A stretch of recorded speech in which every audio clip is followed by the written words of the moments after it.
ಯಾವ ವಾಕ್ಯ ನಿಮ್ಮ ಜೊತೆ ದೇವ್ರು ಮಾತಾಡ್ತಾನೋ ನೀವು ಆಮೇನ್ ಅಂತ ಹೇಳಿ ದೇವರಿಗೆ ಸ್ತೋತ್ರ ಮಾಡ್ರಿ.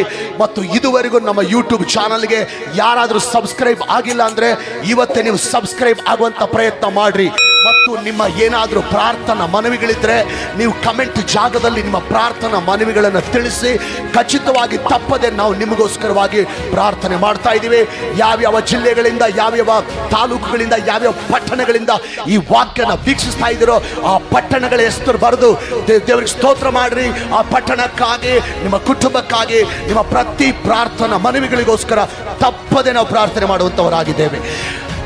ಪ್ರಾರಂಭದಿಂದ ನೀವು ಜಾಯ್ನ್ ಆದಂಥವ್ರು ಮಧ್ಯದಲ್ಲಿ ಕಟ್ ಆಗುವಂಥ ಪ್ರಯತ್ನ ಮಾಡಬೇಡ್ರಿ. ದೇವ್ರ ವಾಕ್ಯ ಕೇಳ್ರಿ, ಆಶೀರ್ವದಿಸಲ್ಪಟ್ಟು ನೀವು ಹೋಗ್ತಾ ಇದ್ದೀರಿ.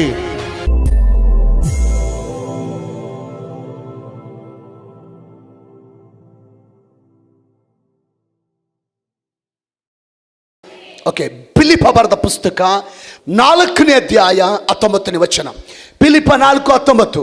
ನನ್ನ ದೇವರು ಕ್ರಿಸ್ತ ಯೇಸುವಿನ ಮೂಲಕ ತನ್ನ ಪ್ರಭಾವದ ಐಶ್ವರ್ಯಕ್ಕೆ ತಕ್ಕ ಹಾಗೆ ನಿಮ್ಮ ಪ್ರತಿಯೊಂದು ಕೊರತೆಯನ್ನು ನೀಗಿಸುವನು. ಇದ್ರ ವಾಕ್ಯದ ಪ್ರಕಾರ ಎಷ್ಟು ಜನ ಹೇಳ್ತಾರೆ ನಮ್ಮ ಮನೇಲಿ ಒಂದು ಕೊರತೆ ಇಲ್ಲ, ಎಲ್ಲ ಕೊರತೆ ನೀಗಿದೆ ಅನ್ನೋರು ಕೈ ತೋರಿಸ್ತಾರೆ.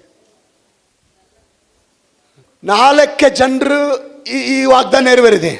ಇನ್ನು 99.9 ಈ ವಾಗ್ದಾನ ಏನಾಗಿಲ್ಲ.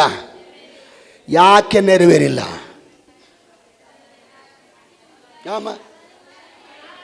ಕರೆಕ್ಟ್. ದೇವರಿಗೆ ಸ್ತೋತ್ರ. ಯಾಕೆ ಈ ವಾಗ್ದಾನ ನೆರವೇರಿಲ್ಲ ಅಂದರೆ ಬೈಬಲಲ್ಲಿ ಬರೆದಿದೆ ಅಲ್ವಾ. ಬೈಬಲ್ಗೆ ಐತಲ್ಲ, ಮತ್ತೆ ಈ ವಾಕ್ಯದ ಪ್ರಕಾರ ನನ್ನ ಕೊರತೆ ಹೋಗಿಲ್ಲಲ್ಲ ಅಂತ ನಿನಗೆ ಅನಿಸ್ಬೋದು. ಯಾಕೆ ಹೋಗಿಲ್ಲ ಅಂದರೆ ನೀನು ಒತ್ತಾಯದಿಂದ ದೇವರನ್ನ ಕೇಳಿಲ್ಲ, ನೀನು ಒತ್ತಾಯದಿಂದ ದೇವರನ್ನ ಪ್ರಾರ್ಥಿಸಿಲ್ಲ, ಪದೇ ಪದೇ ಪ್ರಾರ್ಥಿಸಿಲ್ಲ, ತಿರುಗಿ ಪ್ರಾರ್ಥಿಸಿಲ್ಲ, ಮತ್ತೆ ಪ್ರಾರ್ಥಿಸಿಲ್ಲ. ಅದಕ್ಕೆ ಈ ವಾಗ್ದಾನ ನಿನ್ನ ಮನೆಯಲ್ಲಿ ನನ್ನ ದೇವರು ಹೇಳ್ತಾನೆ, ಇವತ್ತು ನೀನು ಒತ್ತಾಯದಿಂದ ಪ್ರಾರ್ಥನೆ ಮಾಡಲಿಕ್ಕೆ ರೆಡಿ ಆದರೆ ಆಮೇಲೆ ಹೇಳ್ಬೇಕು. ಇವಾಗ ಎಷ್ಟು ಹೇಳ್ತಾರೆ? ಫಿಲಿಪ 4:19 ಬರೆದ ವಾಗ್ದಾನ ನನ್ನ ಮನೆಯಲ್ಲಿ, ನನ್ನ ಜೀವಿತದಲ್ಲಿ ನೆರವೇರಬೇಕು. ಈಗ ಆಮೇಲೆ ಹೇಳ್ಬೇಕು ದೇವಸ್ತೋತ್ರ. ಯೇಸು ನಾಮದಲ್ಲಿ ಹಲ್ಲೆಲೂಯಾ. ಫಿಲಿಪ 4:19 ಬರೆದಂತ ವಾಗ್ದಾನ ನಿಮ್ಮ ಪ್ರತಿಯೊಂದು ಕೊರತೆಗಳನ್ನ ನೀಗಿಸ್ತಾನಂತ ಹೇಳಿದ ವಾಗ್ದಾನ ಯೇಸು ನಾಮದಲ್ಲಿ ನಿಮ್ಮ ಜೀವಿತದಲ್ಲಿ ನೆರವೇರಲಿ. ಆಮೇನ್. ಒತ್ತಾಯದ ಪ್ರಾರ್ಥನೆ ಪಕ್ಕದವ್ರು ಹೇಳ್ರ, ಅಕ್ಕ ಒತ್ತಾಯದ ಪ್ರಾರ್ಥನೆ, ಒತ್ತಾಯದಿಂದ ಪ್ರಾರ್ಥಿಸು,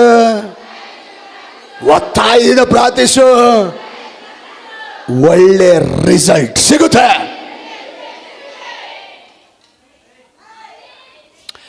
ನಿಮ್ಮಲ್ಲಿ ಕೆಲವರು ಯಾವುದೋ ಒಂದು ವಿಷಯಕ್ಕಾಗಿ ನಿಮ್ಮ ಗಂಡನನ್ನು ಒತ್ತಾಯ ಮಾಡ್ತಾ ಇದ್ದೀರಿ. ನಿಮ್ಮ ಒತ್ತಾಯಕ್ಕೆ ನಿಮ್ಮ ಗಂಡ ಮಣಿತಾ ಇಲ್ಲ. ನಿಮ್ಮಲ್ಲಿ ಕೆಲವರು ಯಾವುದೋ ಒಂದು ವಿಷಯಕ್ಕಾಗಿ ನಿಮ್ಮ ಹೆಂಡತಿ ಹತ್ರ ಒತ್ತಾಯ ಮಾಡ್ತಾ ಇದ್ದೀರಿ. ನಿಮ್ಮ ಹೆಂಡತಿ ನಿಮ್ಮ ಒತ್ತಾಯಕ್ಕೆ ಮಣಿತಾ ಇಲ್ಲ. ನಿಮ್ಮಲ್ಲಿ ಕೆಲವರು ಯಾವುದೋ ಒಂದು ವಿಷಯಕ್ಕಾಗಿ ಅಧಿಕಾರಿಗಳ ಹತ್ರ ಒತ್ತಾಯ ಮಾಡ್ತಾ ಇದ್ದೀರಿ. ಆ ಅಧಿಕಾರಿಗಳು ನಿಮ್ಮ ಒತ್ತಾಯಕ್ಕೆ ಮಣಿತಾ ಇಲ್ಲ. ನಿಮ್ಮಲ್ಲಿ ಕೆಲವರು ರಾಜಕೀಯ ವ್ಯಕ್ತಿಗಳ ಹತ್ರ ಯಾವುದೋ ಒಂದು ವಿಷಯಕ್ಕಾಗಿ ಒತ್ತಾಯ ಮಾಡ್ತಾ ಇದ್ದೀರಿ. ಆ ರಾಜಕೀಯ ವ್ಯಕ್ತಿಗಳು ನಿಮ್ಮ ಒತ್ತಾಯಕ್ಕೆ ಮಣಿತಾ ಇಲ್ಲ. ನಿಮ್ಮಲ್ಲಿ ಕೆಲವರು ಸಂಬಂಧಿಕರ ಹತ್ರ ಯಾವುದೋ ಒಂದು ವಿಷಯಕ್ಕಾಗಿ ಒತ್ತಾಯ ಮಾಡ್ತಾ ಇದ್ದೀರಿ. ಆದರೆ ಆ ಸಂಬಂಧಿಕರು ನಿಮ್ಮ ಒತ್ತಾಯಕ್ಕೆ ಮಣಿತಾ ಇಲ್ಲ.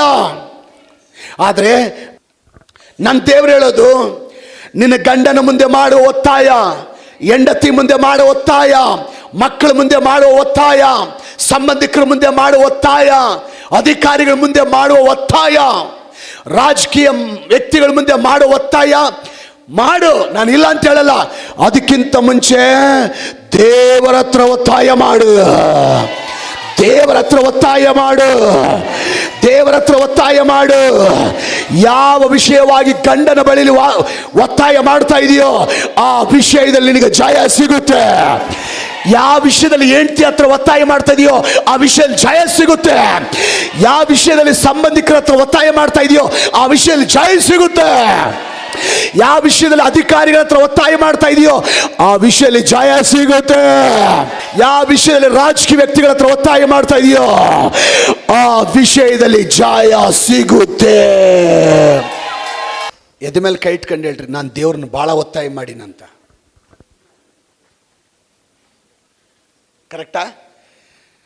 ನಿಜ ಹೇಳ್ತೀನಿ, ಹಾಲೆಲ್ಲ ನೀವು ದೇವರ ಹತ್ರ ಒತ್ತಾಯ ಮಾಡಲಿಕ್ಕೆ ರೆಡಿ ಆದರೆ ನಿಮ್ಮ ಪರಿಸ್ಥಿತಿಗಳೇ ಬದಲಾಗ್ಬಿಡುತ್ತೆ.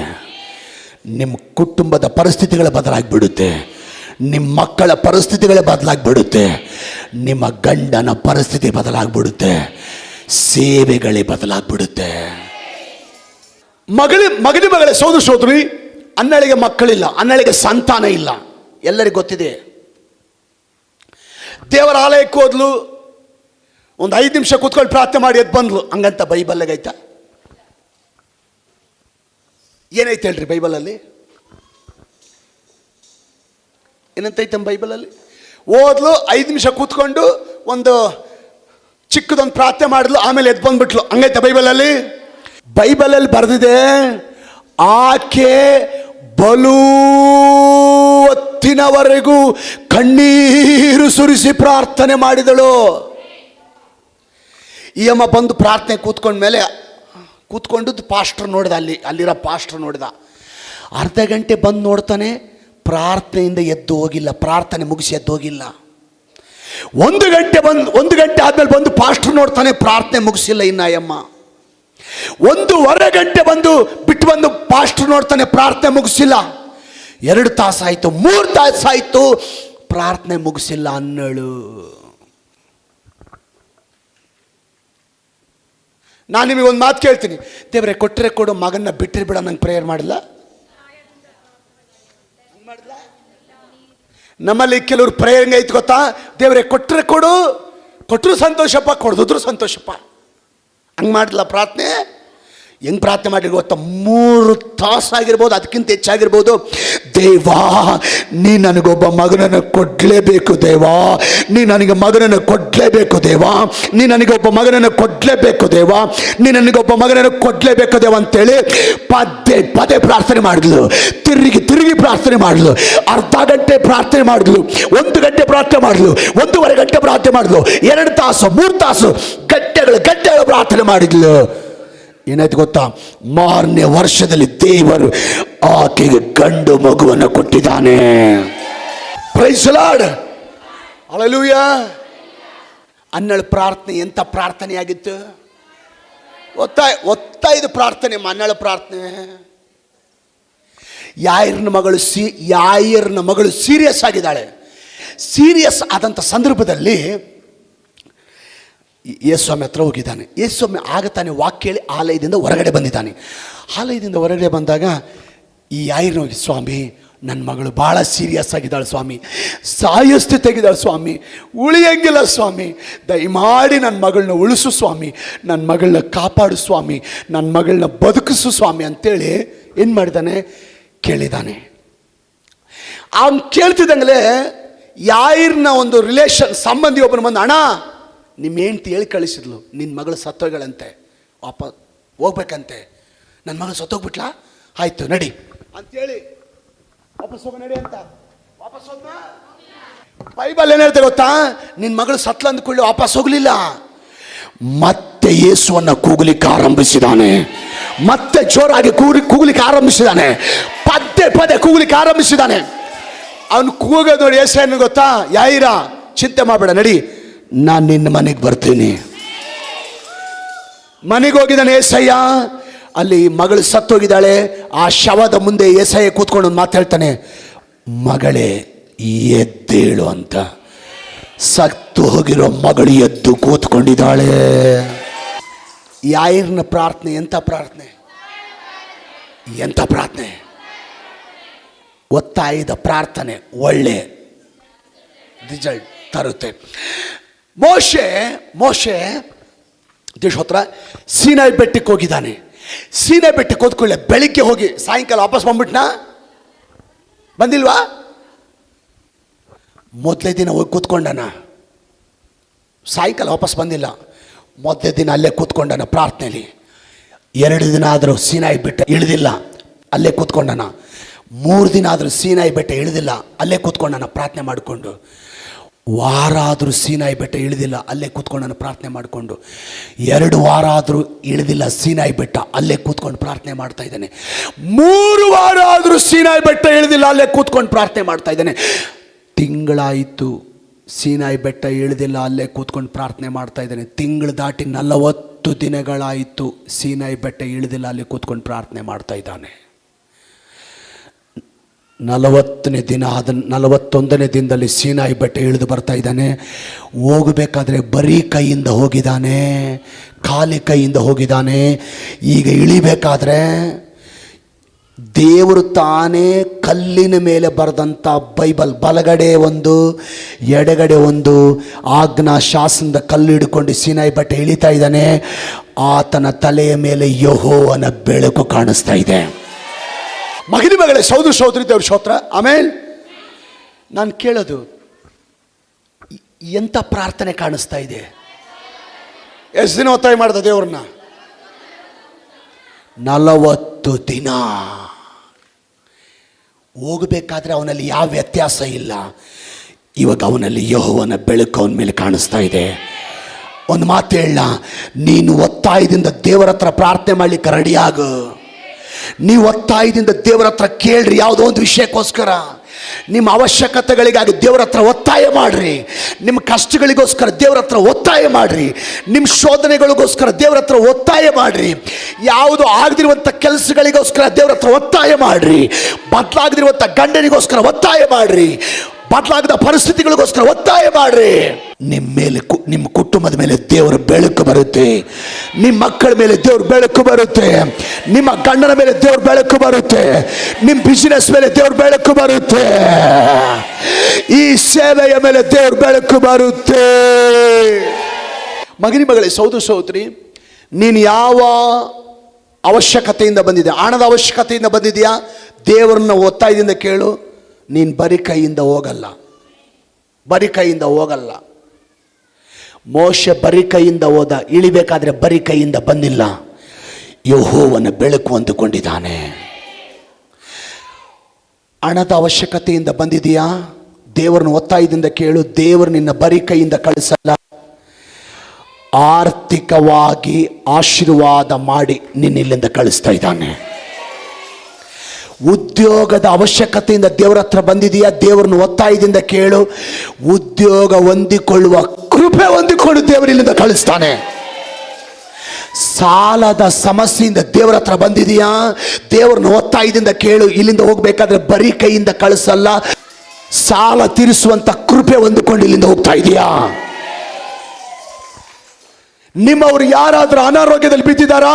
ಒತ್ತಾಯದಿಂದ ದೇವ್ರನ್ನ ಕೇಳು. ಬರೀ ಕೈಯಿಂದ ಹೋಗಲ್ಲ, ಸ್ವಸ್ಥತೆ ಮಾಡುವ ಕೃಪೆ ನಿನಗೆ ಕೊಟ್ಟು ದೇವರು ನಿನ್ನಿಂದ ಕಳಿಸ್ತಾ ಇದ್ದಾನೆ.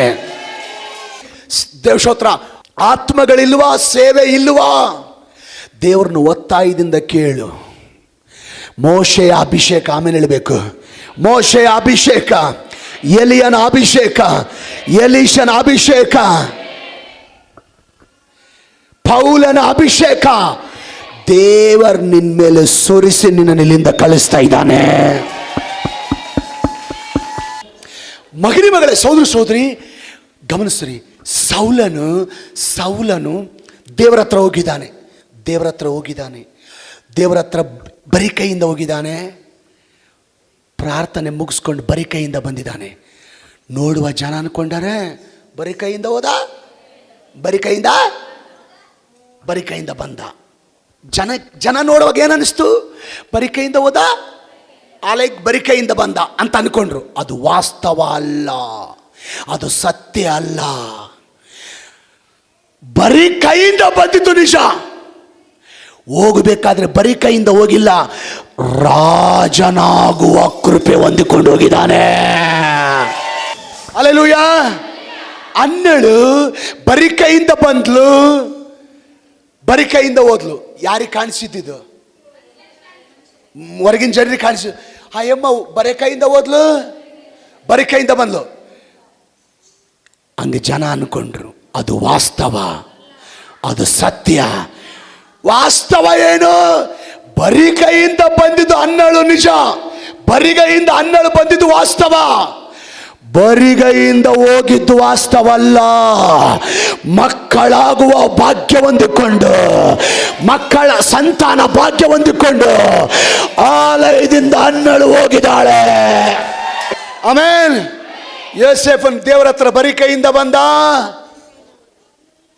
ಬರಿಕೈಯಿಂದ ಹೋದ. ಯಾರಿಗೆ ಕಾಣಿಸಿದ್ದು? ಹೊರಗೆ ಜನರಿಗೆ ಕಾಣಿಸಿದ್ದು. ಏನು ಯೋಸೇಫ ಬರಿಕೈಯಿಂದ ಹೋದ? ಇದು ವಾಸ್ತವ ಅಲ್ಲ. ಯೋಸೇಫನ್ ದೇವರ ಹತ್ರ ಬರಬೇಕಾದ್ರೆ ಬರಿಗೈಯಿಂದ ಬಂದದ್ದು ವಾಸ್ತವ. ಆದರೆ ವಾಪಸ್ ಹೋಗ್ಬೇಕಾದ್ರೆ ಬರಿಕೈಯಿಂದ ಹೋಗಲ್ಲ. ಭವಿಷ್ಯತ್ತಲ್ಲಿ ಐಗುಪ್ತ ದೇಶಕ್ಕೆ ಪ್ರಧಾನ ಮಂತ್ರಿ ಆಗುವ ಆ ಕೃಪೆ ಆಲಯದಿಂದ ಹೊಂದಿಕೊಂಡು ಹೋಗಿದ್ದಾನೆ. ಆಮೆನ್. ಹಲ್ಲೆಲೂಯಾ. ಎಸ್ತೇರಳು ಬರೀ ಕೈಯಿಂದ ದೇವರ ಹತ್ರ ಬಂದ್ಲು. ಹೊರಗೆ ಹೋಗ್ಬೇಕಾದ್ರೆ ಏನು ಸೂಟ್ಕೇಸ ತಕೊಂಡು ಹೋದ್ಲು? ಜನ ಅಂದ್ರು ನೋಡಿದವರು ಬರಿಗೈಯಿಂದ ಹೋದ್ಲು ಆಲಯಕ್ಕೆ. ನೋಡು, ಬರಿಗೈಯಿಂದ ಬಂದ್ಲು. ಇದು ವಾಸ್ತವ ಅಲ್ಲ. ವಾಸ್ತವ ಏನು ಗೊತ್ತಾ? ದೇವರ ಹತ್ರ ಹೋಗ್ಬೇಕಾದ್ರೆ ಬರೀ ಕೈಯಿಂದ ಹೋದ್ಲು. ಹೋಗ್ಬೇಕಾದ್ರೆ ಆ ದೇಶಕ್ಕೆ ರಾಣಿಯಾಗುವ ಅಭಿಷೇಕ ಹೊಂದಿಕೊಂಡು ಹೋದ್ಲು. ನಾನು 23 ವರ್ಷಗಳ ಹಿಂದೆ ಫಸ್ಟ್ ಟೈಮ್ ಆಲಯಕ್ಕೆ ಕಾಲಿಟ್ಟಾಗ ಬರಿಗೈಯಿಂದ ಹೋಗಿದ್ದೀನಿ. ನಾನು ಚರ್ಚ್ಗೆ ಹೋಗಿ ಹೊರಗೆ ಬಂದಾಗ ಜನ ಅಂದ್ರು ಬರಿಗೈಯಿಂದ ಹೋದ ಹಂಗಂದ್ರು ಜನ. ಆದರೆ ಬರಿಗೈಯಿಂದ ಹೋಗಿದ್ದು ವಾಸ್ತವ. ಆಲಯದಿಂದ ಹೊರಗೆ ಹೋಗುವಾಗ ಬರಿಗೈಯಿಂದ ಹೋಗಿದ್ದು ವಾಸ್ತವ ಅಲ್ಲ. ಕೆಲವು ಸಾವಿರ ಸಂಖ್ಯೆಯ ಮೇಲೆ ಪಾಸ್ಟರ್ ಆಗಿ ಅಭಿಷೇಕ ಹೊಂದಿಕೊಂಡು ಆಲಯದಿಂದ ಹೋಗಿದ್ದೇನೆ. ಹಂಗ್ಯಾರು ಪ್ರೈಸ್ ಲಾರ್ಡ್. ನೀವು ಕೂಡ ಹೆಂಗ್ ಬಂದಿರಿ ಇವಾಗ? ಹೊರಗೆ ಹೋಗುವಾಗ ಜನಕ್ಕೆ ಏನಂತವು? ಏನಿರ್ಬಹುದಲ್ಲಿ? ವರ ಹೊಡ್ಯಕವು ಏನೈತಲ್ಲಿ? ಬರೆಗೈಯಿಂದ ಹೋದ್ರು ಅದು ಅವ್ರಿಗೆ ಕಾಣಿಸೋದು. ನಮಗೊಂದು ಸತ್ಯ ಗೊತ್ತಿದೆ. ಮಾಕು ಒಕ್ಕ ನಿಜಂ ತಲಿಸಿಂದೆ. ನಾವು ಬರಿಗೈಯಿಂದ ಇಲ್ಲಿಗೆ ಬಂದಿದ್ದು ನಿಜ. ಇಲ್ಲಿಂದ ಹೋಗ್ಬೇಕಾದ್ರೆ ಬರಿಗೈಯಿಂದ ಹೋಗಲ್ಲ. ಕೆಲವರು ಆರ್ಥಿಕ ಆಶೀರ್ವಾದ ಹೊಂದಿಕೊಂಡು, ಕೆಲವರು ಜಾಬ್ ಹೊಂದಿಕೊಳ್ಳೋ ಕೃಪೆ ಹೊಂದಿಕೊಂಡು, ಕೆಲವರು ಉನ್ನತ ಸ್ಥಾನಕ್ಕೆ ಹೋಗುವ ಕೃಪೆ ಹೊಂದಿಕೊಂಡು, ಕೆಲವರು ಸ್ವಸ್ಥತೆ ಹೊಂದಿಕೊಂಡು, ಕೆಲವರು ಬಿಡುಗಡೆ ಹೊಂದಿಕೊಂಡು, ಕೆಲವರು ಸೌಖ್ಯ ಹೊಂದಿಕೊಂಡು, ಕೆಲವರು ಬಿಸಿನೆಸ್ ಅಲ್ಲಿ ಅಭಿವೃದ್ಧಿ ಹೊಂದಿಕೊಂಡು ಇಲ್ಲಿಂದ ಹೋಗ್ತಾ ಇದ್ದೀರಿ.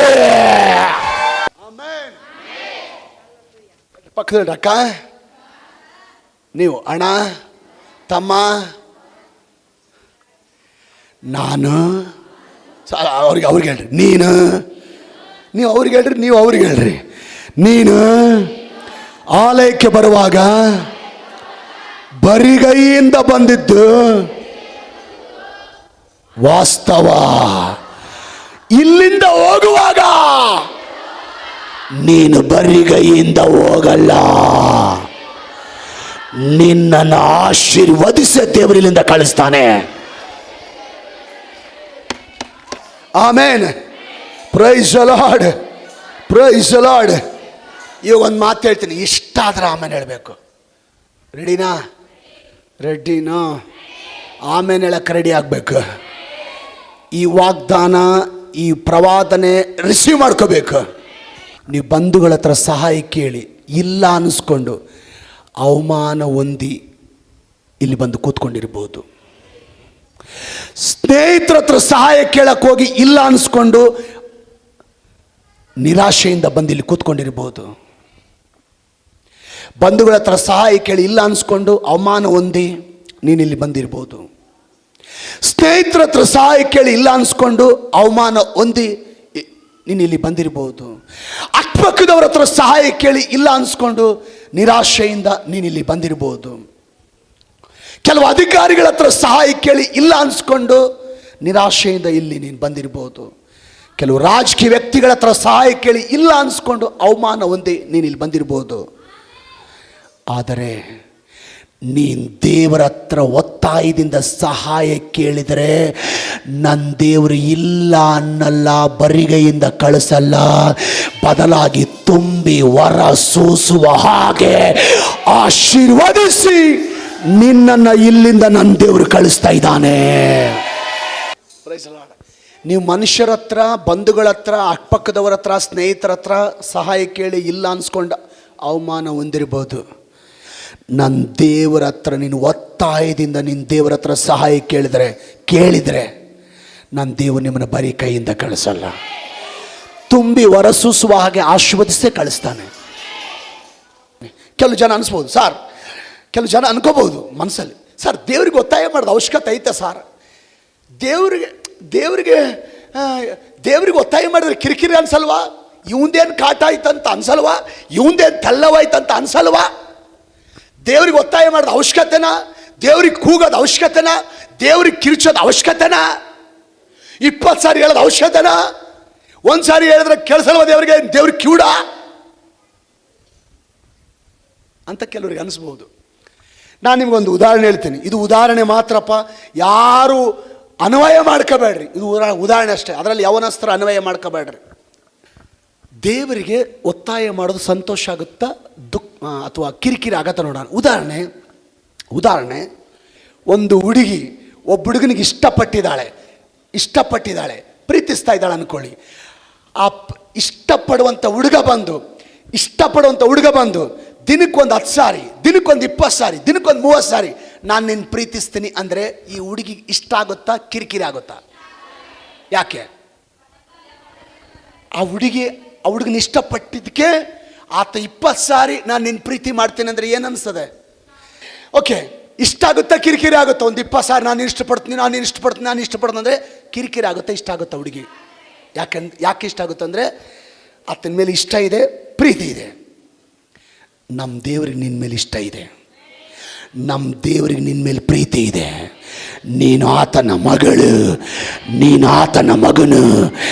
ನೀನು ದಿನಕ್ಕೆ 20 ಸಾರಿ ಹೋಗಿ ನೀನು ಆತನ ಒತ್ತಾಯ ಮಾಡಿದರೆ, ನೀನು ಕೇಳಿದರೆ, ನೀನು ಪ್ರಾರ್ಥಿಸಿದರೆ ಆತನ ಕಿರಿಕಿರಿ ಆಗಲ್ಲ. ನನ್ನ ಮಗಳು ನನ್ನ ಹತ್ರ ಕೇಳಿದ್ರೆ ಇನ್ಯಾರ ಹತ್ರ ಕೇಳ್ತಾರೆ, ನನ್ನ ಮಗ ನನ್ನ ಕೇಳಿದ್ರೆ ಇನ್ಯಾರ ಹತ್ರ ಕೇಳ್ತಾರಂತ ನೀನು ಒತ್ತಾಯ ಮಾಡು. ಆತನಿಗಿಷ್ಟ. ಒತ್ತಾಯ ಮಾಡ್ರಿ ಅಂತ ಐಡಿಯಾ ಹೇಳ್ಕೊಟ್ಟಿರೋದು ಯಾರು ಐಡಿಯಾ ಕೊಟ್ಟಿದ್ದೆ ಯಾರು? ಈ ಕಥೆ ಹೇಳಿದ್ದೆ ಯಾರು? ಹೇಳ್ರು, ಏನಾಗತ್ತಮ್ಮ ನಿಮಗೆ? ಐಡಿಯಾ ಕೊಟ್ಟಿದ್ದೆ ಯಾರು? ಕಥೆ ಹೇಳಿದ್ದೆ ಯಾರು? ಎಕ್ಸಾಂಪಲ್ ಹೇಳಿದ್ದೆ ಯಾರು? ಅಯ್ಯೋ ಕೋಡಿಗಳ ಕಥೆ ಮೂಲಕ ಆದ್ರೂ ಹೇಳ್ತೀನಿ, ಒತ್ತಾಯ ಮಾಡ್ರಿ ನನ್ನ ಏನಾಗುತ್ತೆ ನಿಮಗೆ ಅಂತ ಹೇಳಿದ್ದೆ ಯಾರು? ದೇವರಿಗೆ ಸ್ತೋತ್ರ. ದೇವರಂತ ನನ್ನ ಮಗಳು ಕೇಳಿದ್ರೆ ಇನ್ಯಾರು ಕೇಳಬೇಕು? ನನ್ನ ಮಗಳ ಮೇಲೆ ನನಗೆ ಪ್ರೀತಿ ಇದೆ, ನನ್ನ ಮಗನ ಮೇಲೆ ನನಗೆ ಪ್ರೀತಿ ಇದೆ. ನನ್ನ ಮಗ ನನ್ನ ಒತ್ತಾಯ ಮಾಡಿದ ಬೇರೆಯವ್ರು ಒತ್ತಾಯ ಮಾಡ್ತಾನ. ನೀನು ಒತ್ತಾಯ ಮಾಡಲಿಕ್ಕೆ ರೆಡಿ ಆದರೆ, ನೀವು ಒತ್ತಾಯ ಮಾಡಲಿಕ್ಕೆ ರೆಡಿ ಆದರೆ, ನಾನು ಒತ್ತಾಯ ಮಾಡಲಿಕ್ಕೆ ರೆಡಿ ಆದರೆ, ಪಾಸ್ಟ್ರಮ ಒತ್ತಾಯ ಮಾಡಲಿಕ್ಕೆ ರೆಡಿ ಆದರೆ, ನೀನು ಬೇಡಿಕೊಂಡಷ್ಟಲ್ಲ, ಬೇಡಿಕೊಂಡದಕ್ಕಿಂತ ಹೆಚ್ಚಾಗಿ, ಕೇಳಿಕೊಳ್ಳೋದಕ್ಕಿಂತ ಹೆಚ್ಚಾಗಿ ನನ್ನ ದೇವರು ತುಂಬಿ ವರ ಸೂಸುವ ಹಾಗೆ ಈ ಭಾನುವಾರ ನಿನ್ನನ್ನು ಆಶೀರ್ವದಿಸಿ ಕಳಿಸ್ತಾ ಇದ್ದಾನೆ. ಒತ್ತಾಯದಿಂದ ಪ್ರಾರ್ಥನೆ ಮಾಡೋಣ, ಕೊಟ್ಟರೆ ಕೊಡ್ಲಿ, ಬಿಟ್ಟರೆ ಬಿಡಲಿ ಅನ್ನೋ ಪ್ರಾರ್ಥನೆ ಮಾಡೋಣ. ನಮ್ಮ ಪ್ರಾರ್ಥನೆ ಹೆಂಗಿದೆ ಗೊತ್ತಾ? ಕೊಟ್ಟರೆ ಕೊಡ್ಲಿ, ಕೊಡಲ್ಲ. ಯಾಕಂದ್ರೆ ನಮ್ಮ ಪ್ರಾರ್ಥನೆ ಕೊಟ್ಟರೆ ಕೊಡ್ಲಿ. ದೇವ ನೀನು ಕೊಡ್ಲೇಬೇಕು. ನೀ ನನ್ನ ಕಷ್ಟನ ಬಗೆಹರಿಸಲೇಬೇಕು. ನಿನ್ನ ಸಾಲನ ತೆಗೆದುಹಾಕಲೇಬೇಕು. ನೀ ನನ್ನ ಕುಟುಂಬ ಪರಿಸ್ಥಿತಿನ ಬದಲಾಯಿಸಲೇಬೇಕು. ನನ್ನ ಗಂಡನನ್ನು ಬದಲಾಯಿಸಲೇಬೇಕು. ನನ್ನ ಮಕ್ಕಳನ್ನ ಬದಲಾಯಿಸಲೇಬೇಕು. ನನ್ನ ಕುಟುಂಬದಲ್ಲಿ ಒಂದು ಚೇಂಜಸ್ ನಾನು ನೋಡಲೇಬೇಕು. ಈ 2023ರಲ್ಲಿ ಒಂದು ವ್ಯತ್ಯಾಸ ಸೇವೆಯಲ್ಲಿ ನೋಡ್ಲೇಬೇಕು.